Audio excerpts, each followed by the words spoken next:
of my triplex, and he walks right up in the front of my face, That's just going. and he begins to curse. Okay. And the Lord said to me, "This is who he is." He turned around and he walked away. Okay. In other words, you knew that it was coming before it came. He told me it was coming. Showed me who it was. That was it. Have you ever felt anything that anger or that powerful before or ever since then? He didn't let me feel his anger. He insulated me.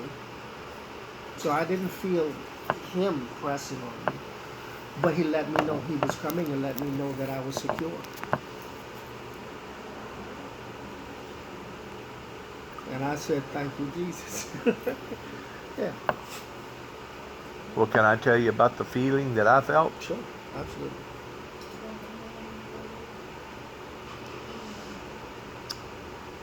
Went into a little dive called Tony's Pizza in Martin, Tennessee in 1988. This was right before that I had received my crown, my spiritual crown. And it was a designated appointment that I didn't even know nothing about at the time. I sat down and I ordered a steak, I ate it, and afterwards I was going to go to the restroom to freshen up a little bit before I paid my ticket. And in order to get to the restroom, I had to go through a little doorway foyer to go back around where the restrooms was. Okay. And there was a room set aside back there that they use for big banquets and parties and stuff like that. That for some reason on the back wall this particular night, there was 3 pictures, and the 3 pictures was the big domes that you have over in Jerusalem. Okay. After I got through freshening up in the restroom, I was walking back by this table that had 3 tables placed together that had a whole total of 13 men. Okay. And I didn't notice at the time, but these 13 men was very, very valuable. Okay. They had lots of gold, lots of silver. You could tell by their clothing and how they smelt that they was very, very valuable people. Okay. And one on the very end stopped me and said, "Hey, you pick that dollar bill up off the floor." Well, God spoke to my heart immediately and said, "There ain't no dollar bill off the floor. He's messing with you." So I looked back at the man. I go, "Why don't you pick the dollar bill off the floor, sir?" And I proceeded to walk back towards the doorway that I just got through walking through to go to the cash register to pay for my meal. The man boldly spoke up and stood to his feet and said, "Well, why don't you suck my so-and-so and so-and-so then?" And I stopped and I thought to myself, my God, I'm an American. I don't have to take this. Mm-hmm. And I remember turning and looking at all 13 men that was looking at me that reminded me of the Lord's Last Supper. Right. But it was twisted. Everything was just the opposite. But they was all staring at me like, "Ha ha ha, there you are." And some of them was laughing. But the one that sat in the middle had a long silver hunting knife that even the handle was silver. And he had this knife turned upside down to the point that the blade was sticking against his index finger, while his other index finger was on the handle. And while I'm sitting there looking at this gentleman, if you want to call him a gentleman, I'm sitting here watching this knife swirl around supernaturally that is impossible for one person to stand with his index finger on another index finger and do that unless he's some sort of magician or something. Okay. I felt a wall of demonic force unlike any other force that I had ever experienced in my entire life. Right. Now keep in mind, this was in 1988. In 1983, 5 years prior to that, after that automobile rolled completely over on top of me and they ushered me into the hospital to the point that they could not find no veins at all. All my veins had sucked up like a water hose, and they had to cut down by my ankle to start pumping blood back up into my body. I woke up. It was a doctor from India that said, "We have almost lost you. You got problem in here. We're going to have to fix. You got last words?" I go, Doc, good luck. You know, I didn't know what to say to the doctor. Yeah. Of course, I prayed to God. God help me. I'm in trouble. But I remember waking up with a tube down my throat about 6 hours later, knowing that God had spared my life. And about 2 weeks after that, the same doctor committed suicide. To give you an idea of the forces that was happening here. The very doctor that their parents spent well over $1 million to come to America to be schooled took his own life. And about 2 weeks after that, my father physically attacked me while I still had 64 staples pulling my skin together, physically attacked me and got on top of the back of my head and was beating the back of my head and the back of my neck. I'll kill you, I'll kill you, I'll kill you. And if it wasn't for his brother that was in the living room at the time that drug him off, he could have possibly killed me. I remember those forces that wanted me dead, to the point that I walk from my father's house to Kenton, Tennessee. Someone in here said that they know where Kenton, Tennessee was. Was it you? And I go to the police station and I request for help. Help, help. I just got physically attacked last night. I feel like that my life is in danger. The type of help that I got in 1983 is that I got committed in Western State in Bolivar, while the devil and the devil's people basically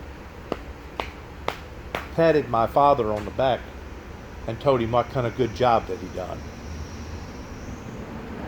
What should have happened was they should have ushered me back to Martin just to see if there was something going on with me, as far as my blood pressure being too low, too high, because I've never been in the psychiatric community in my entire life, ever. And if anybody needed to go to the psychiatric, it was the one that attacked me. It was my father that had post-traumatic stress disorder. Yeah. What they should have done was arrested him for attempted murder and taken me to Martin to see if there was really something going on with me, in which it wasn't. What he done, the devil was working through my biological father to the point that my mother had a nervous breakdown within those 2 weeks period after the doctor had committed suicide, swallowed a bunch of pills and ended his life. Basically almost drove my mother to the point of insanity, of having a nervous breakdown, and then physically attacked me, and I was the guy that got marked for life. Because once you ever become associated with the psychiatric community, from then on, your credibility will be weakened. Right. And that's exactly what the devil wanted to do. He wanted to weaken my credibility. That way, whenever I'm telling people my story, like I'm telling you right now, you're scratching your head thinking, well, I don't know, there's always a possibility. That guy may be mentally ill. He may be psychologically, emotionally, chemically imbalanced. See, and that's what the devil wanted to do. Yeah. The devil wants to plant doubt. The devil wants to plant unbelief. Right. The devil wants to plant things in your mind and in your heart to say, well, I don't know. I mean, I just don't know about this or not. And that's what the devil's job is out to kill, steal, and destroy. He's doing his job. He does, and he's good at it. We got to be better at going on. That's it. But the powers have increased, and I just wanted to let you know that I have been around some very, very evil people and some very evil things. Let me explain to you like this as far as the abuse, and this is just one event out of probably 1,000. My two brothers, they got in trouble. They broke into a school. They got on probation. And my dad, with him being a strict World War II drill sergeant, you can pretty well think about how that he was. Kind of like a Colin Powell or something, you know. Anyways, they had an old heap. They finally got permission with my dad to taking the car to the dairy bar and having just a little bit of freedom, but they had to be back home by I think 11 o'clock. Okay. Well, they didn't make it home by 11 o'clock. Matter of fact, they didn't make it home by 12 o'clock. And the reason why is because the old heat that they was in, the starter went out just about the same time that the battery went bad. Right. So it didn't matter how much that they tried to jumped this car, It wasn't it gonna still start. wasn't going to start. So they ran, hitchhiked, walked, begged, borrowed, Because they were afraid. to They get knew. back home to curfew. They knew. Yeah, they knew. And about 15 minutes to 1, they finally come in the door. Well, my father was already up prancing the floor, Yeah. knowing that they had not made their curfew. Yeah. Rather than sit down Yeah, he and didn't talk wanna to hear. them Yeah. and hear them out towards what had happened, he immediately goes out on the back porch, grabs up a black round extension cord, Yeah. unplugs it from the deep freeze, and makes both of them boys lay on the couch and starts whipping them like whipping a horse. Yeah. All the commotion was so loud. Naturally, I got up. I wasn't but about 10 or 11 years old, maybe 12 at the very most. I got up and peeped through the door, and I seen what was going on, and I literally peed all over myself Yes. as a young kid, Yeah. peed all over myself, and run back into bed, hoping and praying to And God they that this too. maniac wasn't going to attack me. Yeah. I hate And from that moment on, there was a conspiracy. From that moment on, there was a conspiracy in my home towards who was going to be the trigger man to walk into my father's bedroom while he was sleeping and take a double-barrel shotgun and dismember his head from his shoulders. We would sit around and talk about, well, are you going to do it? No, you going to do it? No, you going to do it? And of course, my brother got killed in 1976 on a motorcycle wreck that pretty well throwed a clinker and all that. But my father became very, very vicious and very, very mean. And the bad thing about it is that the community down in the Hop-In Cydonia community, they knew that he was out of control, And but did nothing about it. did nothing about it. You got to see it all. There you go. I'll tell you one other story to give you some sort of an idea of what type of man that he was. Whenever my brother wound up, whenever my brother wound up having that accident, and when he was 19 at the time, I was only 14. He'd been working good here for about a year and a half. Had a real good job at the time in 1976, and they ushered him to Memphis, but they didn't usher him to Memphis in time. They should have ushered him to Memphis in a helicopter instead of ambulance, and it's about a 2.5-hour trip from the time that he had the accident. Well, he run into the side of an 806 International traffic without a helmet on a motorcycle, doing about 70 miles an hour.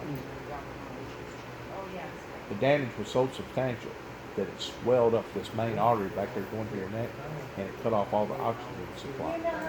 We'd already done 3 EEGs, brought in the family. We know what we were fixing to do. We fixing to pull the plug. Either that or he's going to remain a vegetable all his life. We requested for one more EEG just to be sure that there was not one living brain cell in his brain to the point of having hope that he could live without being hooked up to a machine. The 4th test come back 0-0, no life. So we pulled the plug. Everybody's around the family. Everybody's crying. It's a remorseful time. Doctor's in there. My uncle's in there. That's a minister. 2 or 3 other people. I guess in total, there's probably 20 people in this room. Finally, the doctor nudges to my father. Said, "Could you go out in the hallway for me, please?" My older brother goes out there with him. He said, "Mr. Jackson, we don't mean to be rude, but your son at the age of 19 was an organ donor. And he's got some good kidneys and good this and good that. If we don't hurry up in this morning thing going on and take him downstairs, we're going to lose an opportunity to be able to save the organs." And according to my brother, he stopped him. My father stopped the doctor and said, "Wait just a second. Can you guarantee me that my son's organs are going to be placed back into a white man or a white person's body?" The doctor looked at him with all amazement. He said, "Mr. Jackson, not only can I not guarantee you that, but I can't guarantee you that your son's organs will be placed back into an American person." And my father, out of the wickedness of his heart, stopped that procedure towards my older brother, which was 4 years older than me. of being able to have his organs taken out, which was basically his last and final wish. That's what we had to deal with. Yeah. Growing up, 4 boys on a farm, not knowing from 1 second or 1 minute or from one episode to another whether or not we was going to get the crap beat out of us or have something thrown at us or have our hair right near jerked out of our head. We was treated like grown men when we was 8, 9, 10 years old. We was literally being slapped completely off of our chair sitting because we spilled a glass of milk or whatever. So yeah, there's some pretty big wounds in my life. And I've been around some pretty bad, evil, demonic people. But I've never been in the presence of nobody any eviler than what I was in Martin, Tennessee, pertaining to the man with the little knife. Just like that individual that come and screaming and hollering and calling you everything in the world, Satan in the flesh. No, I recognize. That was an experience. Yeah, I went through some experiences. The police officer said to my mom, if you shoot the stepdad, if you shoot him, we won't ask any questions. We'll be happy if you did. So they knew that. Yeah, he did similar things to us. Really? Yeah. Cruel. There's some cruel people out there in the world, isn't So there? I know what you're talking about. So you was targeted then whenever you was just a young child growing up, huh? I had to go to England to get away from it. My mom sent me to school to England so he couldn't get us, or we would have died. Really? It was that bad. It was so bad. What happened to him? Is he still living or is He's he still dead? living. He's in the Bahamas. He's still living. They put him into several psychiatric. But every time he gets out, he just smiles for a while. Then he'll go back. But we were dealing with the same thing. Wow. Yeah. So they you can said, relate to this. Yeah. They said, why don't you just shoot him? So then if you kill him, we won't ask you any questions. You will have done us all a favor. Well, the reason why that we didn't kill my father was because of that episode that happened with my brother that threw the monkey wrench in the plans. Oh, God saved us, all of us. But also, my mother felt like that if we would have done something like that, the type of community it was over there in Weakley County, that we wouldn't have got by. We wouldn't have got away with justifiable homicide. In other words, somebody would have went to jail for the rest of their lives, even though we was being tormented and terrorized by this individual on a almost hour for hour moment. Now there was a good side to him.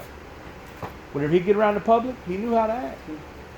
You know, whenever he'd put a guitar in his hand, he knew he would go into a different mindset. And whenever he'd get around his friends, he was a completely different Bob. Yes. But in behind those closed doors, it was you. Yeah, I know. I've been there. Yep. Same thing. His dad used to lock him up in the house and beat him. Apparently, his dad, I think, was a mobster or something, but kept him locked inside. Right. So he went through abuse. Yeah. See? Came out and it's a disease, and it will go from one generation to another generation to another generation. Unless he insulates you, yes, it will. Only he can protect you. That's right. Only he can protect you. So he said to me, he said, my son, I protected you. I insulated you from those things. Right. But I went through it, so I know about it. And Right. he held my heart. Right. Let me ask you one other thing. Okay. What time is your services? 10 o'clock. 10 o'clock. Are you the guy that's the speaker? Am I the speaker? Yes, he is. He's the speaker. Okay. You say at 10 o'clock. 10 Do you have a.m. Sunday school? At this time, not now. I'm transitioning some things and building and doing some things. So it's the main service on Sunday. Here, I'm through the week. I have some services with the folks that are at the shelters. So we've been focusing on building this and getting this because it's to do the waste places. So you have the tabernacle where you preach from or minister from, but you got to do the work. I see. So. I'm 59. I mean, you compatible with age? Yeah. I thought we was. Yeah, we're good. And this is your I gotta fiance. make her work. Did you tell her that? Thank you for talking to me. God bless you, sir. God bless you. Thank you.